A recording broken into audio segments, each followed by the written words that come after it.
پھر سارے رائے مشورے کے بعد محرم کے مہینے پر سب کا اتفاق ہوا کہ محرم کے مہینے سے ہی اسلامی نئے سال کی شروعات ہوگی۔ حالانکہ یہ مہینوں کی جو ترتیب تھی یہ پرانی ہی تھی، 200 سال سے چلی آ رہی تھی، اسی کو باقی رکھا گیا۔ اور اس میں اور ایک وجہ یہ بھی تھی کیونکہ مدینہ کے انصاری صحابہ نے پہلی بیعت محرم میں ہی آپ صلی اللہ علیہ وسلم کے ساتھ کی تھی اور آپ صلی اللہ علیہ وسلم کو مدینہ آنے کی دعوت دی تھی۔ اور صحابہ اکرام نے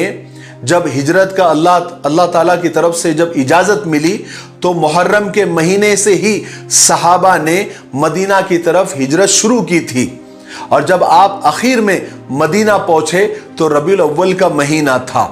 حج چونکہ ایک عظیم عبادت ہے، جب حاجی گھر واپس آتے ہیں تو محرم کا مہینہ شروع ہو جاتا ہے، اس لیے محرم کے مہینے سے اسلامی نئے سال کی شروعات کی گئی۔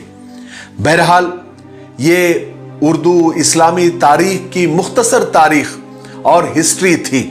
جو میں نے ضروری سمجھا کہ آپ لوگوں کے سامنے پیش کر دوں۔ شاید آپ نے یہ ہسٹری، یہ تاریخ پہلے کبھی سنی ہو، امید ہے کہ آپ کو سمجھ آ گئی ہوگی،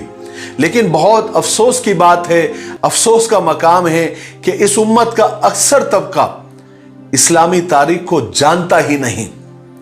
اور نہ اس کو یاد کرتا ہے، نہ پیدائش کے وقت، نہ انتقال کے وقت، نہ شادی بیاہ کے وقت انہیں اسلامی تاریخ کا کوئی خیال آتا ہے۔ اور یاد رکھے،